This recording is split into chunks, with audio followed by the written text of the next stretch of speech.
Revolution Rainbow. Studio A for Omnium Gatherum, a kaleidoscope of discussion, Thursdays at 4 p.m. and Saturdays at 10 p.m. only at Revolution Radio.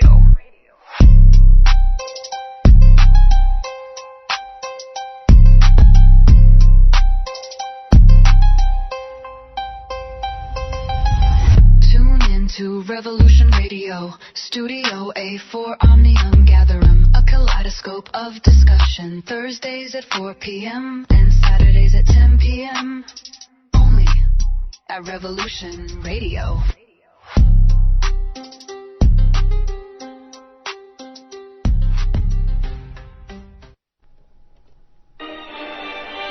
Welcome to Coffee Rants with Dan. I am the spiritual anarchist Dan Arnold, your host. Tune in for what's really happening every Thursday. That's Thursday at 9 a.m. in Studio A on Revolution Radio. They keep us in fear to manipulate us. They want us ignorant so we're easier to enslave. They make us murder one another so they don't have to do it themselves. Only you can break their mind control by healing the contradictions within your belief systems that allow you to accept their lies in the first place. The time has come for us to remember our divinity, who we really are, to return to what we are meant to be, a service to others, to return to nature, and to reclaim our birthright, that which is freedom. The truth will sound belligerent because it is in direct opposition to lies, so get angry, because anger is sacred, and together we can unite and rise. Rise from this darkness. Humanity, assemble.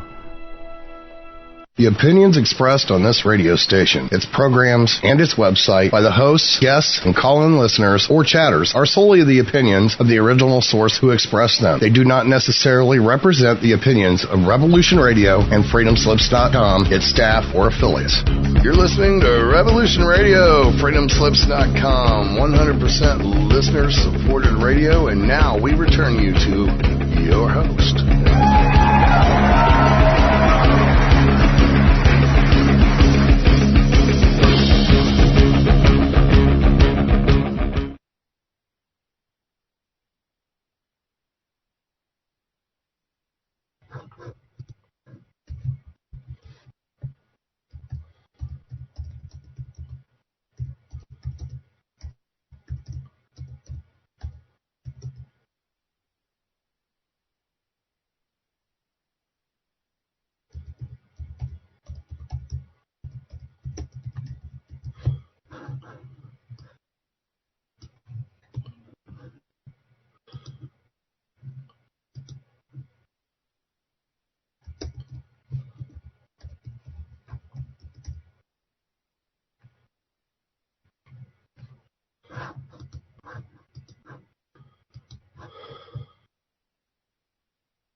Hello and welcome to Plato's Cave, coming to you from Australia.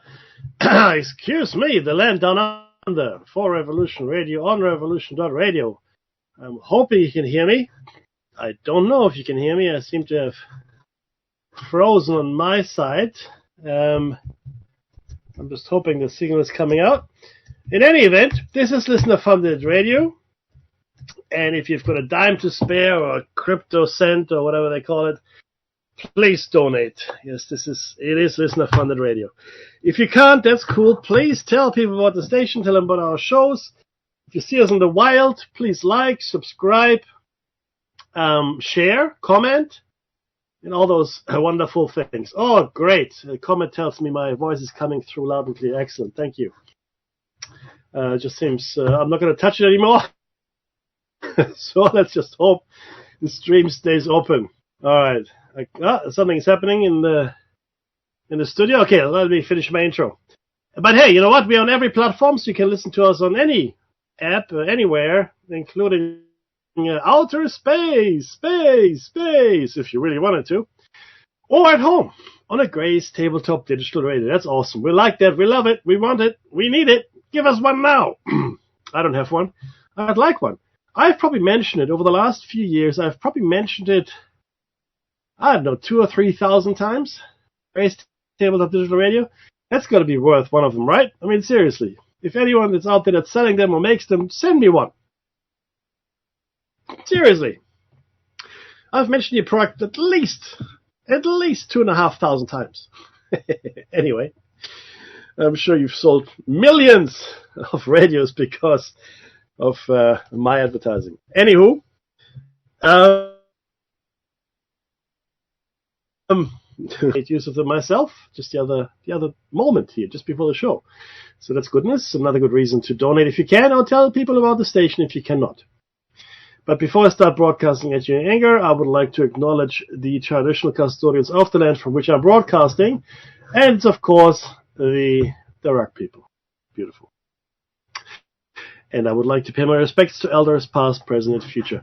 Thank you very much. Okay, now Dave is not with me. Dave is back from Bathurst. That's good. So you should be here on Thursday. And then the following Sunday, I should think. But not today. You just have to contend with myself. So first up, I'd like to thank everybody who's been watching our shorts. And it's been an enormous success. I mean, for the last few days, we had thousands and thousands of people watching our shorts. Thank you very, very, very much. And thank you for your comments too. We got a whole bunch of comments. I really appreciate that. I will answer them all. I will get to it all. And Benjamin Cooper, P9F. Sorry, man, we did talk about dark side of... we referred everybody to listen to our moon cycle. So if you go to YouTube and find our channel, or to the archive, actually, it might not be in the archives. But yeah, go to the YouTube channel for Shiny Side Out. There's a whole cycle on the moon and the moon mystery. There really isn't a dark side of the moon, as you know, right? It is tidally locked, and we only call it the dark side of the moon because we never really saw it until we flew out into space. And the mysteries is much, much greater, of course, than, the dark side of the moon. I mean, the moon itself, everything about the moon makes no sense. The moon is a completely nonsensical celestial body. Having it makes no sense. It's crazy, right? But unfortunately, completely true. But then we had a great show cycle. I actually turned it into an article for Nexus magazine, which Nexus then went along and never published. But such is life. Now it's a chapter, or it's a chapter in my forthcoming book. Forthcoming. I've been working on this book for 20 years, so don't hold your breath. Hopefully I'll do it before I bite the dust. But yeah, so and also thank you so much for subscribing. We have got a whole bunch of new subscribers over the last few days. Welcome aboard. We really appreciate you, and hopefully you'll find this content entertaining, educational, amusing, infuriating, but hopefully it does something for you. Our intent is to make a difference, because we don't make a difference in our day-to-day jobs, as sad as that is. Yeah, we are part of the problem. Speaking.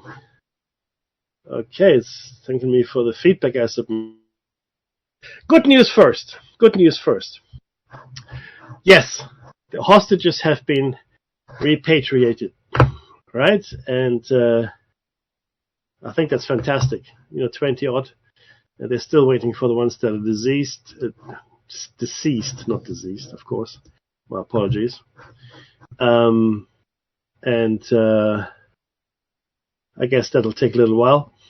And then I would probably suggest that maybe they can't find the bodies anymore, right? But I'm glad that those have been returned home.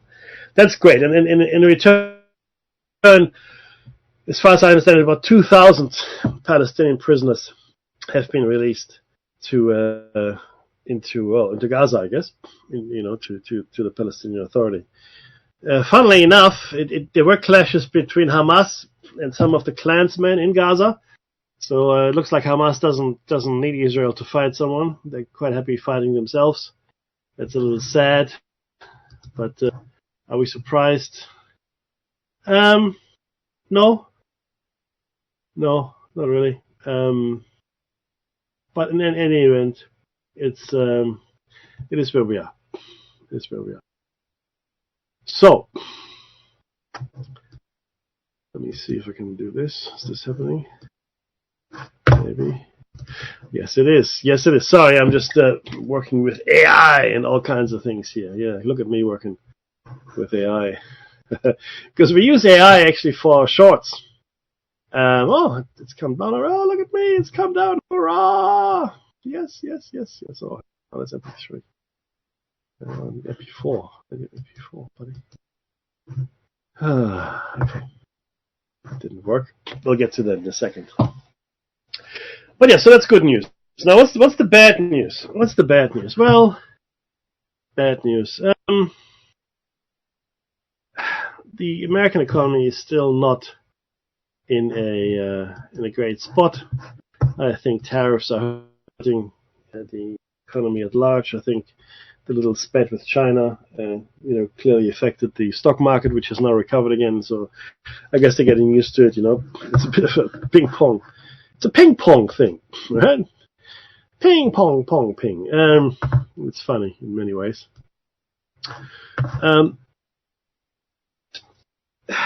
Look. Yes, we're all very happy that there's peace, or there's a huge leap towards peace in the Middle East. That's fantastic. But you can't forget all the other stuff that's going on. Well, Donald Trump clearly is to thank for the peace plan and the ceasefire in effect now, and then the kill. I mean, we've stopped the killing. The killing has stopped. Tick in the box. Awesome. Fantastic, right? But he's still intent on sending troops into American cities, which is not great. In fact, I think it's completely counterproductive, right? It has also not made things cheaper for the American people. It has not, given them a sense of normalcy returning or things getting better. Marjorie Taylor Greene, again, she's jumped ship. A lot of the podcast bros are jumping ship from MAGA as well. It's just not working out. The farmers.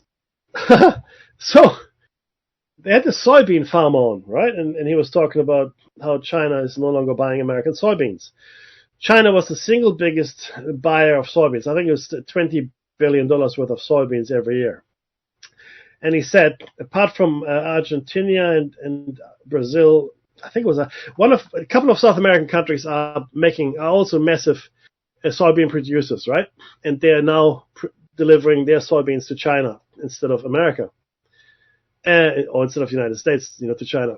And it turns out that even if all other countries in the world would buy soybeans exclusively from America, it would not make up for the loss in soybean consumption or purchase that the Chinese used to undertake. Right? And guess what? The biggest agricultural export of America is soybeans. Yeah.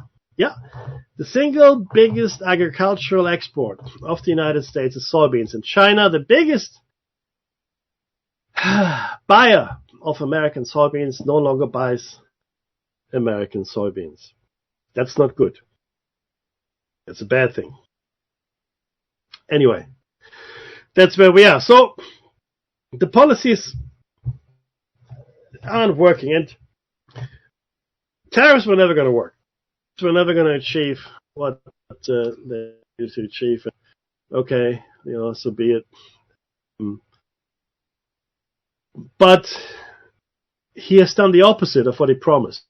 He has made life harder for the American Joe, average American Joe, and a lot easier for his parasitic billionaire friends. Easier, I mean a lot easier.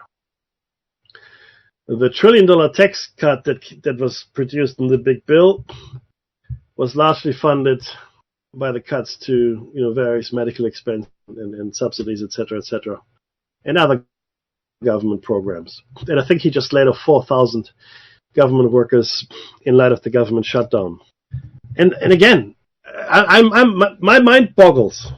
The most powerful militarily, and certainly among the most powerful economically and culturally,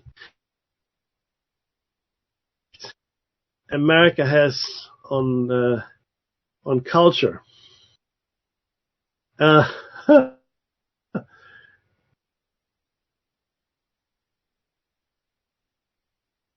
How can you have the government shut down? It's something. The mind boggles. I'm sorry, but the mind really boggles. That's what I think anyway, right?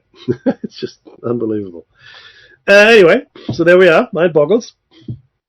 And at the same time, as this, the government is shut down and not being able to do anything, it's being used as an excuse, it seems, not to swear in one of the Democratic members of the House who won a special election. So she's still waiting. She would be the 218th vote that you need to get the Epstein thing moving, right? So I guess that's something that won't happen. I assume, I guess, I don't know.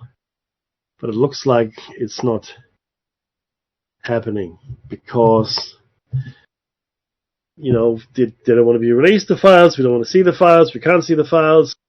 And I said it before and I'll say it again. The files are specifically toxic for everybody. Not Democrats, not Republicans, everybody. Nobody wants them released. Nobody. Okay? Nobody. But you can't campaign on this and then not do it. Right? I mean, you can, but you shouldn't. You really shouldn't. And you've done that now. So, sorry. They're gonna call him. They're calling you out. I'm not surprised. Yeah, okay. That's fine. That's all goodness. But I I don't know if this is going to end well, right? And I mean, peace in the Middle East and all that's all great. Nobel Peace Prize next year maybe too, but the situation in America. This is really the funny thing, right? Donald Trump said America first. Make America great again and all this wonderful stuff. And that's really commendable. I think that's a fantastic it's a fantastic thing. It really is. I think more people should try to make their country great again. Right? Why not? 100%. But none of these things that Donald Trump has undertaken is great. Okay? Nothing. So, what are we doing? Right? Is this about America or not? Is this about making Israel great again? Or is this about making Russia great again? I thought this was about making America great again. How is any of this helping America? Right? The focus has been taken off America. In fact, like I said, your government is not even in session while Donald Trump is in the Middle East making peace. Great. Don't get me wrong. I think it's awesome. Okay. Peace is a good thing. And it was necessary. And I'm all for it. But what happened to America? I mean, while you are doing all of that, there's not even a functioning government in the United States. Okay? And non-essential services are being shut down. 4,000 government employees are being let go. Military personnel looks like going to food banks. Right? And yeah, you could say, of course we're going to back pay them. Yeah, but that doesn't help people that are living from paycheck to paycheck. Does it? No. It doesn't. Okay. So, I don't know. What do we do now? I don't know. I guess we we just wait for the government to reopen, right? And when will that be? Another 2 weeks, 3 weeks? The reason it's not reopening, it seems, is because the Democrats and the Republicans can't come to terms over these medical aid packages or subsidies, etc. And it's a shame that they can't do that. But what happens if you never get to a point of agreement? Is someone just going to give in? Right? And if the Democrats give in, does that then mean, okay, well, no more affordable healthcare for Americans that really need it? Is that what that, is that going to happen? I don't know. I hope not. But is it? Will it? Can it? Again, I find this situation comical. Right? I really do. I think it's hilarious. No other country in the world operates like this that I know of. Happy to be corrected, by the way, if you have another country that operates in this fashion. It's incredible. Anyway, that's okay. So here we are. That's it. There's Epstein, and but why protect arguably the largest pedophile ring in North American history? Maybe even globally. Who knows? Right? I mean, certainly from the point of view of clientele, it is the most significant pedophile ring that was being run by Epstein. Right? There's probably bigger ones, right? But I doubt that there would be anyone with a more affluent client list. Comment, hello. Something is. He says Trump didn't show the government, the Dems did. Well, interestingly enough, there was an interview that Trump gave a few years ago. It might have been before he was president even. And what Donald Trump said in the interview is that when the government shuts down, now this is what Donald Trump said, when the government shuts down, the responsibility lies squarely with the president. Okay? It lies squarely with the president. The president has to work it out with the Democrats and the Republicans to ensure the government doesn't get shut down. And to be clear, the reason the government was shut down is because of the medical subsidies that are, going to be taken out of the budget. And no, they're not for illegal immigrants. I mean, Marjorie Taylor Greene, I wouldn't call her a lefty by any stretch of the imagination. But she sees it because this is going to affect her personally. Her kids are going to be out of meds, right? Or have to pay double the price or whatever the case may be. So this is hitting home. It's hitting home her constituents, right? It's hurting her constituents. So, going to say there's something to it here, right? So, it'd be interesting to see. So, I mean, the Republicans say, well, yeah, Democrats just agree to whatever we say. Okay? Well, you see, comment, those $1 trillion were given to the parasitic billionaires that are Donald Trump's friends, right? That's where the $1 trillion went. Is it better that we give the $1 trillion to the parasites? I'm sorry, I'm talking to Comet in the chat room here. I'm curious, what do you think, Comet? Should we give the parasitic cysts that are sapping the strength out of your society, should we give them, we have given them the $1 trillion. Was that a good thing? Right? No, I'm not watching CNN. Comment. I'm not watching CNN. So, why did we give $1 trillion? Oh, not we. Why did you give $1 trillion to the parasites? Is my question. The $1 trillion is a tax cut to the super wealthy. Absolutely. Read the big beautiful bill. I read it, believe it or not, and that is absolutely a tax cut for the parasites. 100%. Yeah, no, I get it. And my wife's sister explained to me how the American healthcare system works. She's from Texas. She used to work for the IRS, but I think she was furloughed. She was fairly high up. She's a lawyer there. Anyway, so she explained it all to me. So I get it. I actually understand it very well. I understand a whole bunch of things that you might think I don't understand, but I do. I really do. And my mind boggles at the very fact, as I said, that the American government could be shut down. So if you know, if we, and the funny thing is, these $1 trillion are just being banned. I'll give you another $1 trillion.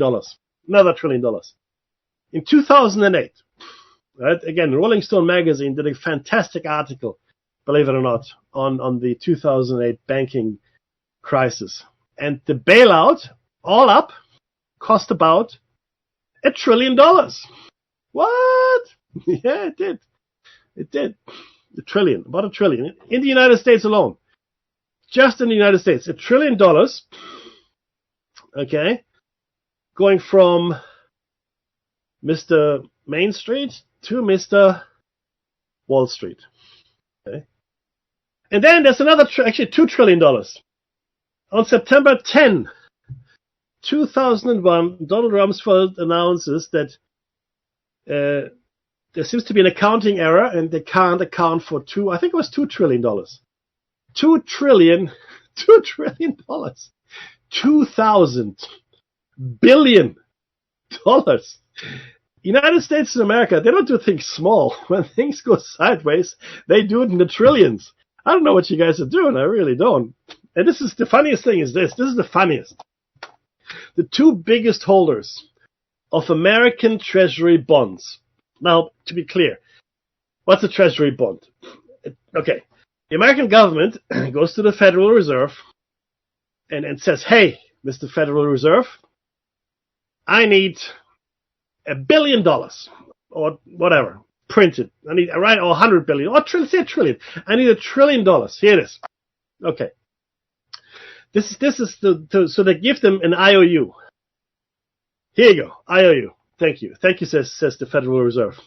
They take that IOU, they chop it up into bonds, right? Which are essentially, again, IOUs, small IOUs, and those can now be sold. Because the American government says each IOU is worth whatever, like you split it up, maybe you got 1,000 IOUs, 1,000 bonds each worth $1 billion, or however they split it up, doesn't really matter. But then now other parties can buy these. And that's what happens. Right? So essentially, other governments in the world, corporations, superannuation funds, venture capitalists, all kinds of people, they buy these treasury bonds as investment options, if you will, right? And the two biggest holders, the two biggest holders of U.S. Treasury bonds are Japan, followed very closely by China. Now the thing is this with these bonds. They're a debt promissory note.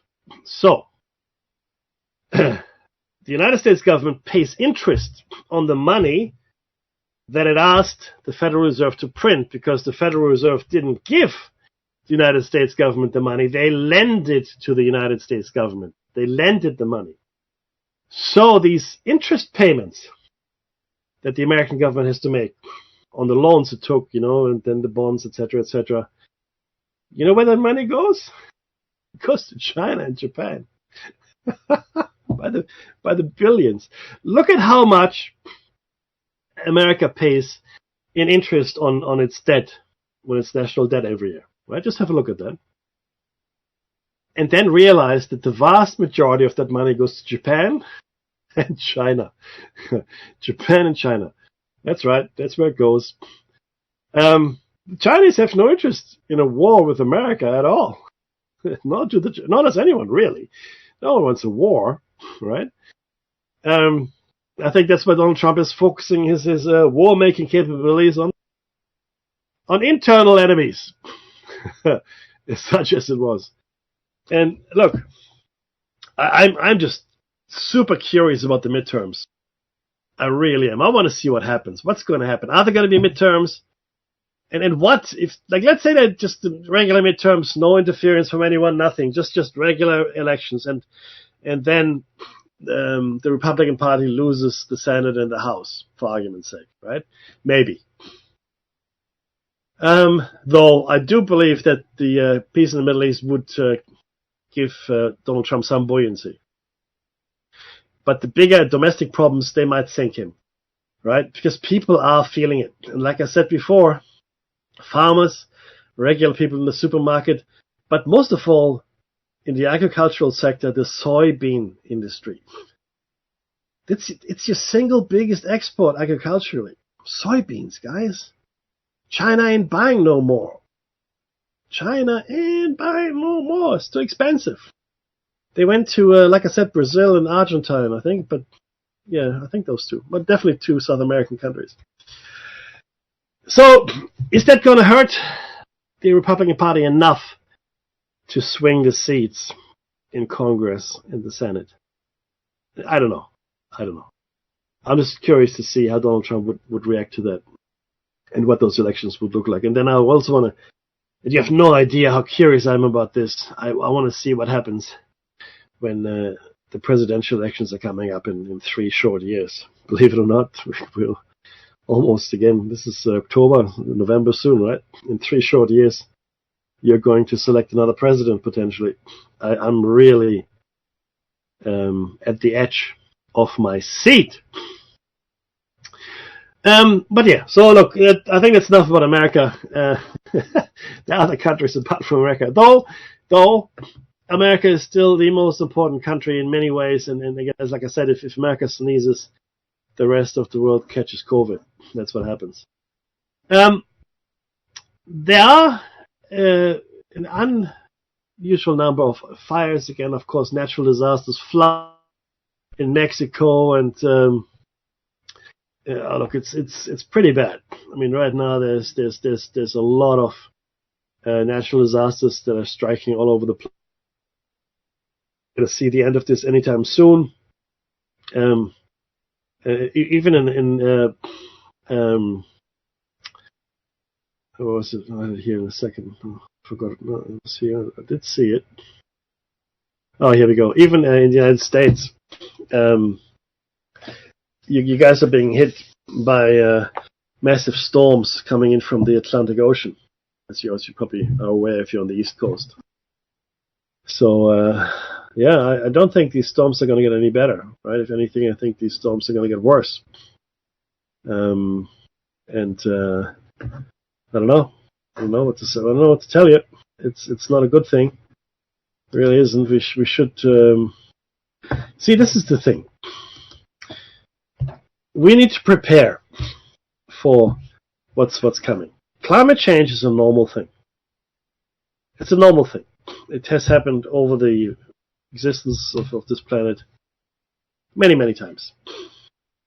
It changes. Okay? I mean, North Africa used to be a luscious forest, right? Now it's a desert, for example. And, what is now dry land was once an ocean. So there are both geological shifts, but also climatic shifts. We can't change what's happening. We can't stop climate change. We can't. We need to prepare for it now. We can this whole carbon trading is a huge scam. It's a massive scam. It's just another way to make money out of it doesn't solve anything either. It doesn't make things better. Okay? It doesn't make things better, and it doesn't solve any of our problems. Okay, and green energy. Okay, let's be brutally honest here. None of the green energy that we have is enough to replace carbon fuel. Nothing. We are addicted to electricity. Forget oil, forget coal, forget that. I mean, carbon fuel. The only reason we have carbon fuel is to produce electricity. The main reason we use these and oil is to produce electricity. And wind turbines, and solar panels and tidal forces and so on and so forth, none enough energy, enough electricity to keep our civilization going. Full stop. It just doesn't. And now it's getting worse with cryptocurrency mining and the need for electricity both to run the chips and to cool the chips for AI. It's reached another high. It is impossible for us to fulfill the growing energy demands with green energy. Nuclear energy is the only viable alternative. And I hate fusion. Sorry, fission. Fission reactor is completely useless. All a fission reactor is a big steam engine. That's all it is, in case you weren't aware. What you want is fusion. You want fusion reactors, which has an exponentially higher energy output than anything else. And what I would really like to see is the release of the technologies that have been stolen for the last 200 years, at least, by whoever. Killing the inventors, making the inventors disappear, and then stealing or destroying their research. Because that's what's been happening. Anybody who came up with more efficient energy, or free energy, mind you, or anything that would threaten the monopoly of the existing energy providers, they all ended poorly. They all either disappeared or died, or were discredited and died in poverty, like Nikola Tesla, for example. So, what? Right? Hey, hello. Excuse me. What's going on? Where is the technology? That's what we need right now. Okay, here we go. This is where we have. Oh my God, right? So fires everywhere. Mexico had massive floods. Massive floods in Spain. There's a shock. Oh my God, it's just hurricanes, hotter temperatures everywhere. It's unprecedented. You know, it is not unprecedented to have heat waves. It is not unprecedented to have superstorms.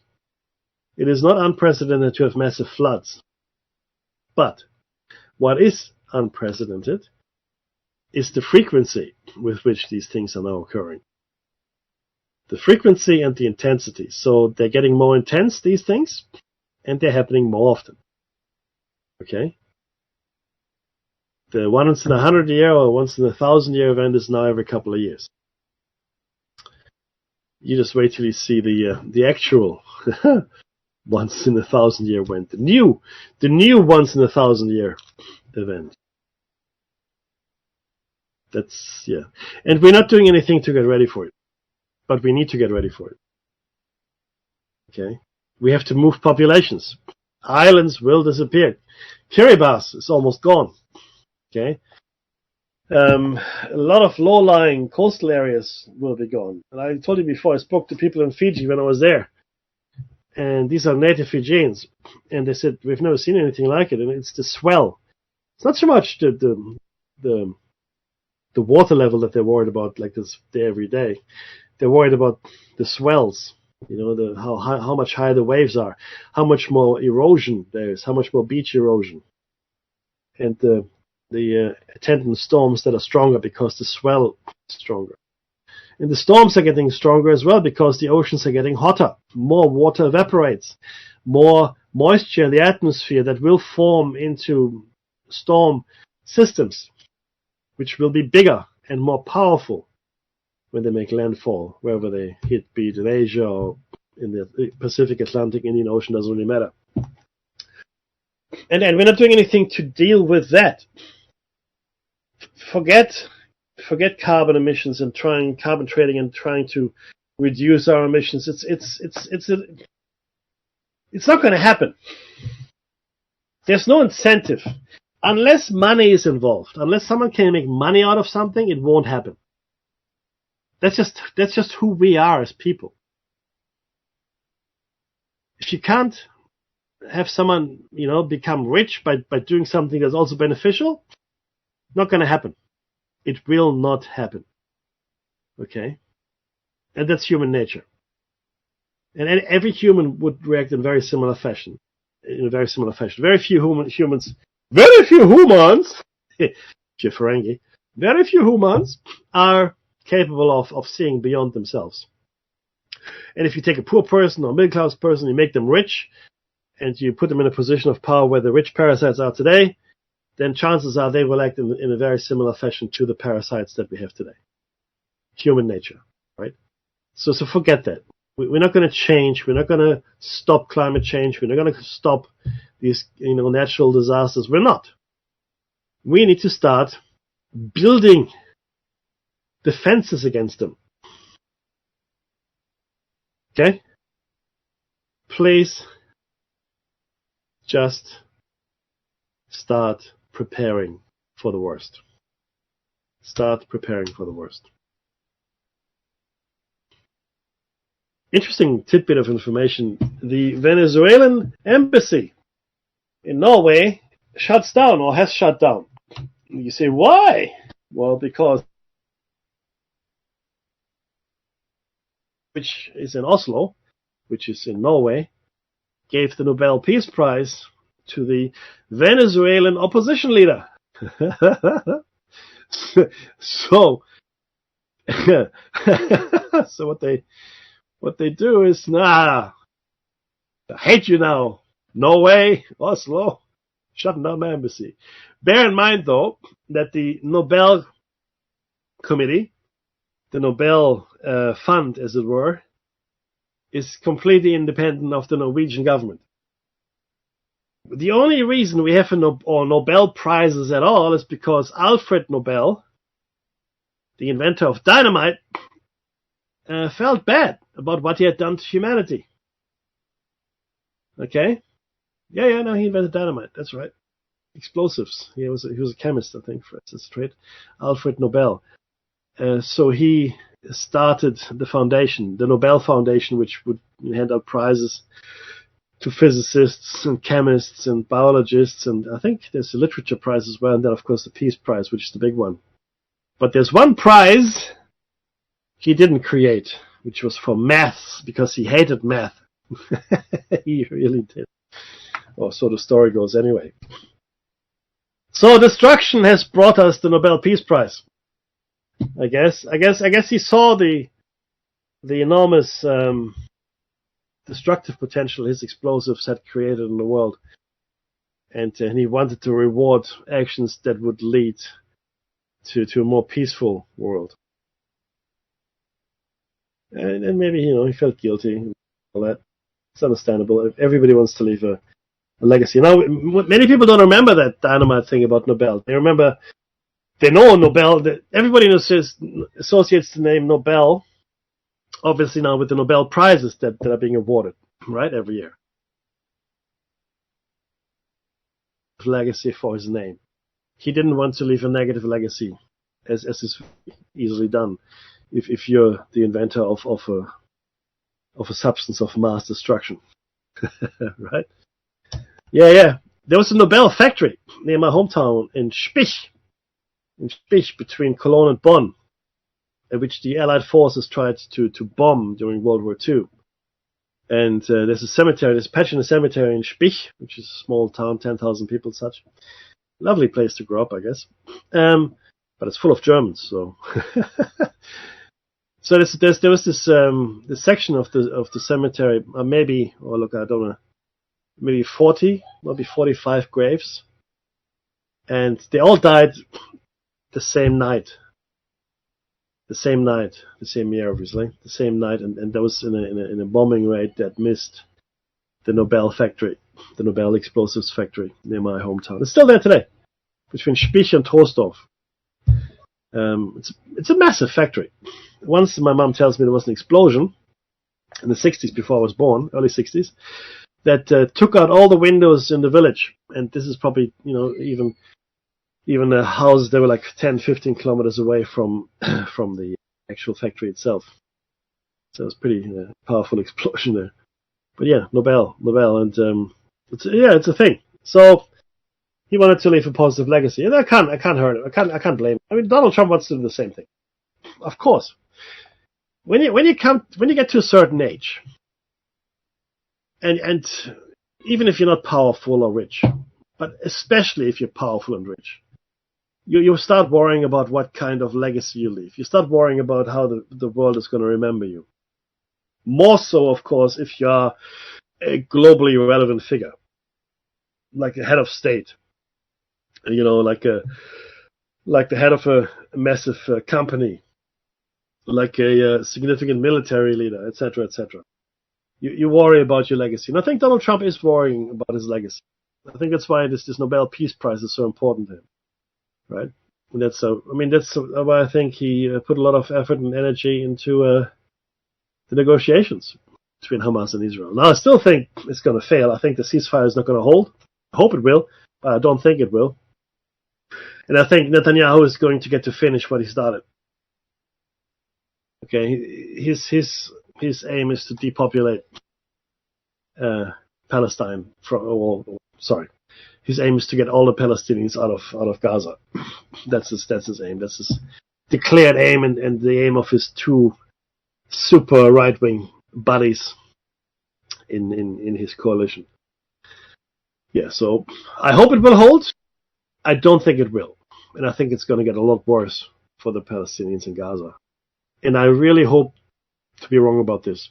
I really, really, really want to be wrong about this. But yeah, so that's where we are. It's a really interesting world we inhabit at the moment. It's AI. Everything is computer.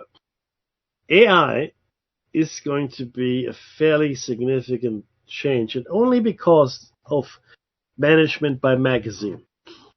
A lot of the global CEOs and C-level guys, managing directors, etc., they're reading about AI, and they're reading how much, how many jobs it will take, and how it will make people superfluous and redundant. And of course, for a capitalist, that's just catnip. Seriously, you can't ask for anything better. No people, sweet. Now, that's of course not entirely true. Now, I use AI a lot at work. I say I'm talking about my team. And you can achieve efficiencies, absolutely. Different AIs are for different purposes, and we probably get probably a 30% efficiency in the work that we do. It doesn't mean that we're going to let go of 30% of our people.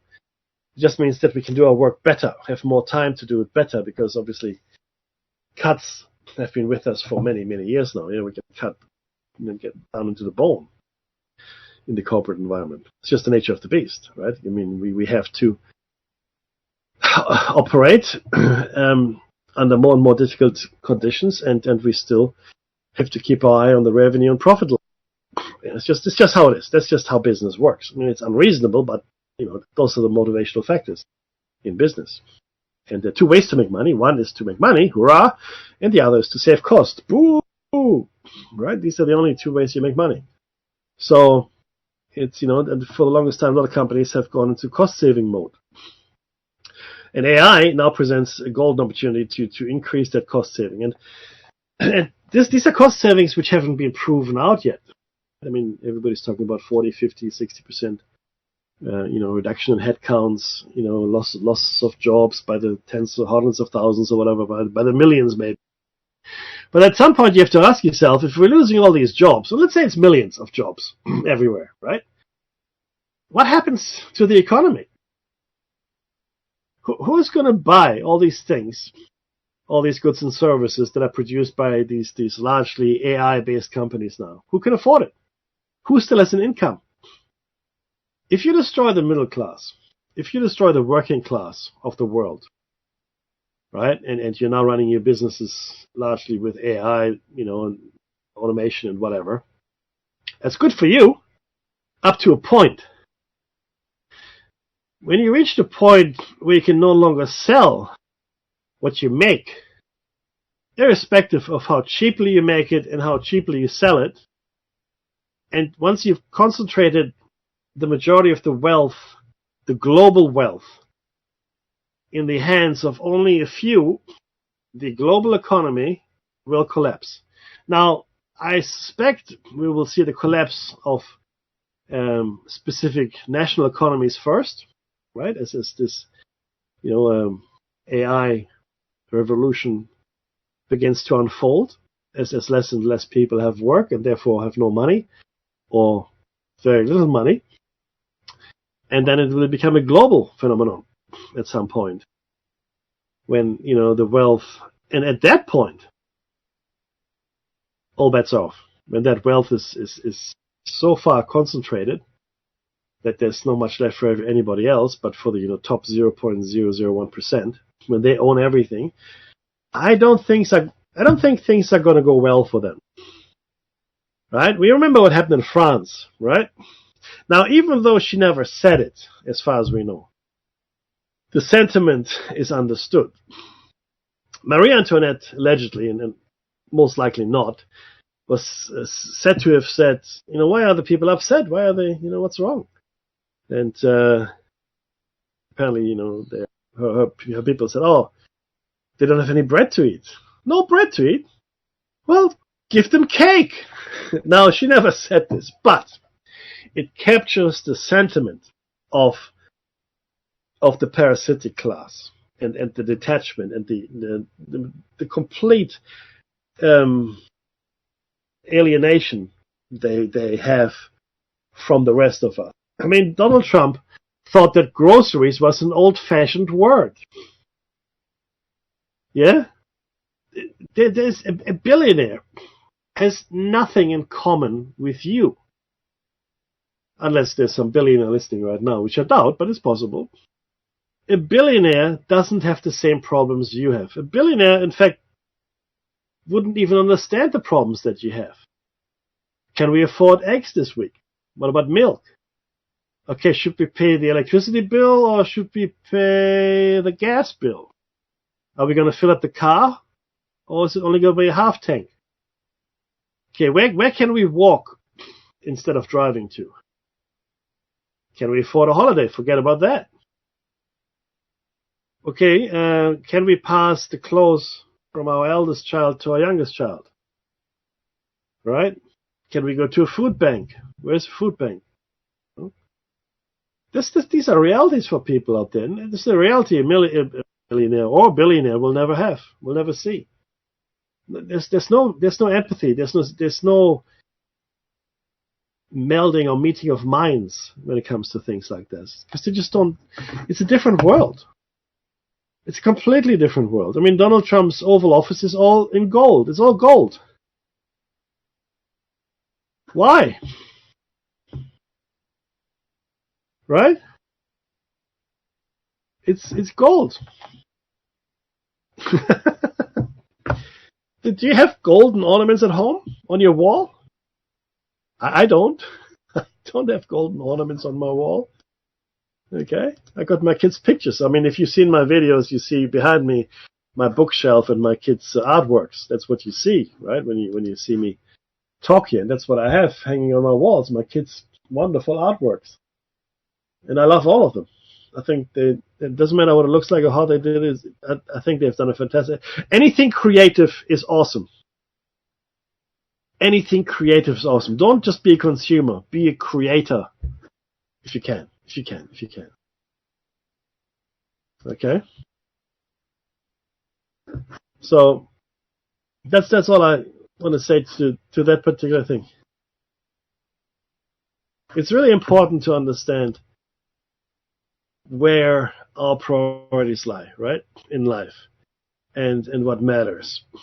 Does it matter to you to put gold on your walls, or does it matter to you to feed your family, right? Now, I'm going to say probably feed your family is the majority of listeners here. That's their concern. How do I feed my family? How do I make sure there's enough of everything on the table? No one goes hungry. We all live to see another day, right? Medical bills, maybe, there's someone in your family that has an ailment of some sort which needs to be looked after, right? These are real world problems. Millionaires and billionaires do not have these problems. They might have the ailments, yes, but they have the money to do something about it. Now, money can't buy you, or at least not yet, eternal life or health, right? But it can make your life a lot easier, and it gives you access to medicine and medical treatment and options that are completely shut off to most people. That's the truth, right? So just think about that for a second, and then ask yourself again, why would Donald Trump be interested to help you? Okay? Why would he be interested to help you? Okay? He's not. He doesn't care. There's no common ground. And he's not a self-made man. Okay? He's not a self-made man. His father was a slumlord. He came from money. He's a silver spooner. Even Bill O'Reilly said it. Okay? Lady Maist, I hear you. I haven't had a holiday in 20 years. But why haven't you had a holiday in 20 years? Why can't you have a holiday when other people do? Why can't you have a holiday when Donald Trump goes to play golf in Mar-a-Lago every other weekend or flies around the world to his golf estates? Is that fair? Do you think he has worked harder than you? Do any of you think that Donald Trump has worked harder than a mother with 3 children working 5 jobs and still not able to make ends meet? Do you really think that? He's a silver spooner. He has got no idea what moves you. And that's the music. Thank you so much. Didn't really want to hate on all these people too much, but it really upsets me. So, this has been Plato's Cave. Please come along again on Thursday. Hopefully Dave will be here for another great show. In the meantime, don't go anywhere. Something awesome is going to come up here. If you can donate, please do. This is the Fun Radio. So, yes, dig deep if you can, or tell people on the station. And most of all, if you see us in the wild, like, subscribe, comment, and share, right? Our shorts are doing really well. Thank you so much. But most of all, these days.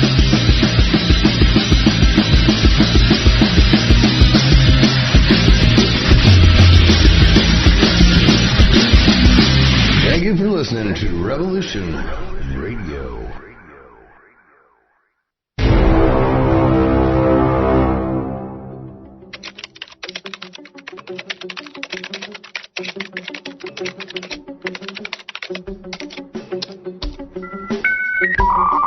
Mountain High Time, 2 hours of an organization to the madness, discussing the ever-changing dynamics of being both physically and mentally prepared for a plethora of possible outcomes to our future and present. A look into the latest technologies, new scientific discoveries, and how they might be used in connection to the human domain and controlling it, ancient cultures and places. Be warned. This is an opinionated look through headlines. Guests that are not afraid to question the narrative. A little bit of crazy ramblings of a stoner conspiracy factist that pushes constitutional concepts. The place and the time are the same, another dimension we call Mountain High Time. Saturdays 8 p.m. Eastern Time, 6 p.m. Mountain High Time. Right here on Revolution.radio, where information never sleeps and truth breaks the spell.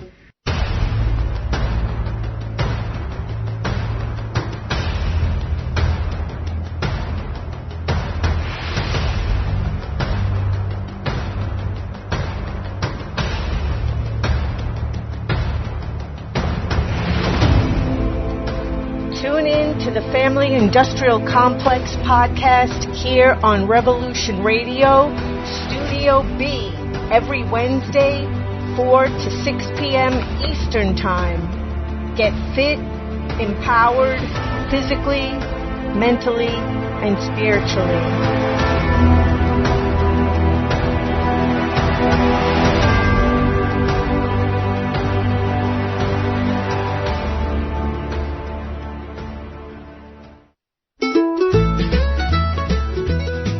Has crowed out the opening bars of a new day. You've dragged yourself out of bed. You turn